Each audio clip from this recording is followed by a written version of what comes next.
पेश खिदमत है इब्न इंशा की एक बहुत ही मशहूर नज़्म बिल्लो का बस्ता। छोटी सी बिल्लो छोटा सा बस्ता, ठोंसा है जिसमें कागज़ का दस्ता।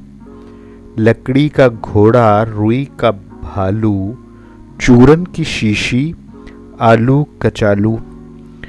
बिल्लो का बस्ता, जिन की पटारी, जब इसको देखो पहले से भारी।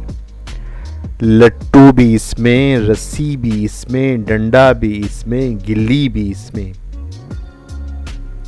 ए प्यारी बिल्लो, ये तो बताओ क्या काम करने स्कूल जाओ। उर्दू न जानो, इंग्लिश न जानो, कहती हो खुद को बल्किस बानो। उम्र की इतनी कच्ची नहीं हो, 6 साल की हो, बच्ची नहीं हो। बाहर निकालो लकड़ी का घोड़ा, ये लट्टू, रस्सी, ये गिल्ली, डंडा, गुड़िया के जूते, जंपर, जुराबें। बस्ते में रखो अपनी किताबें। मुंह ना बनाओ, स्कूल जाओ। ए प्यारी बिल्लो, ए प्यारी बिल्लो।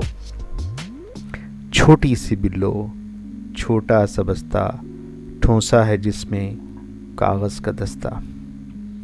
बहुत शुक्रिया जी।